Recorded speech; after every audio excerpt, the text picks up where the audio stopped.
G. Parthasarthi doesn't believe that the Indian government owes any responsibility to the victims of this race attack. Am I getting you right or wrong, Mr. Parthasarthi?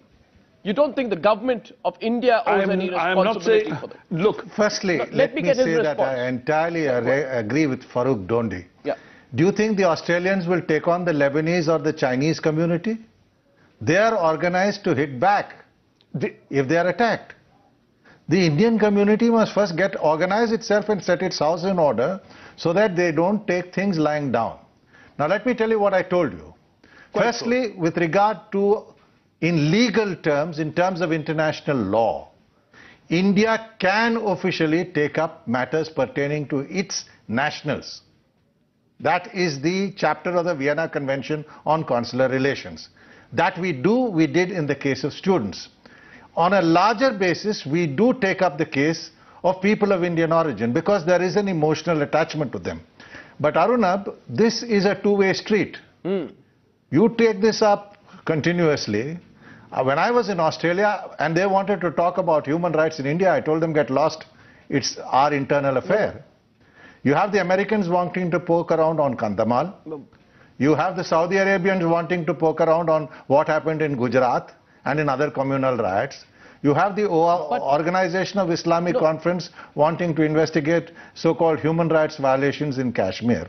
So, you know, the second aspect of people who are not your nationals, take it up, but take it up appropriately. So you are saying, but in terms of international law, there is a distinction between your rights and obligations to take up cases of your nationals and others. Mr. Parthasarthi. And I have, when I was in Australia, taken up the question of Indian Mr. Parthasarthi, people of Indian origin when it comes to their welfare. But I entirely go along with Farooq Dondi. Yes, we have an interest, we take it up. But let's be clear about the implications and also the limitations. But Mr. Parthasarthi... We've done it in the 60s in the UK.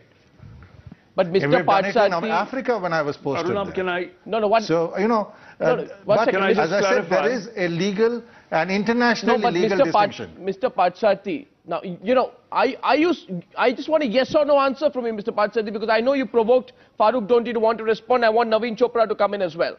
Are you saying, just want a yes or no answer, are you saying, Mr. Parthasarthi, categorically that this country, which has been so angry at this racist punch-up at Omkar Singh and all the others in Melbourne, that this country owes no responsibility to them?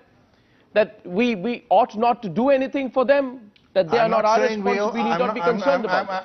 I'm not saying we owe no responsibility to them. I'm saying that you cannot take it up with the same force as you take up issues of your own nationals. That, right or wrong, is the provision of international law. You're looking at it technically. Now, I just want responses. I first want Farooq Dondi to respond, and because you wanted to, and then I'll come to you, Mr. Chopra. Yes, Mr. Dondi. You heard Mr. Parthasarthi there. He's basically described what you said yesterday as an emotional outpouring. I agree with Mr. No, I didn't. I agree with Mr. Parthasarthi. I don't think that the Indian government is responsible for nationals of Australia. You know, even though we do have this emotional connection, I have a British passport. You know, vilayati passport hai, fir bhi dil hai Hindustani. And one can say that that sentimental attachment will remain for life and for several generations. But it is up to the Australians to deal with Australian law and order within their own boundaries. And I have a couple of suggestions for Prime Minister Rudd. And I can give them to you now. I think that they ought to change the law to add some severity to it.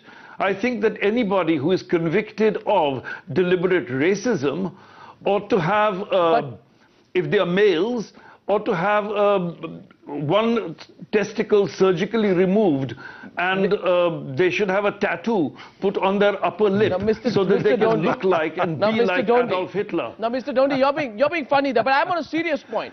I would say, playing devil's advocate, that many would disagree I'm being serious. No, but I'm saying, Mr. Dondi, that many would disagree with you. Perhaps female racists also ought to have a tattooed square moustache on the upper lip. Okay, Mr. Dondi. But I think, you know, everybody knew that Hitler had only one testicle, and racists should have the same. Mr. Dondi, you made your point. That's well understood. I'm sure it's been understood by all. who are watching this, including those in Australia.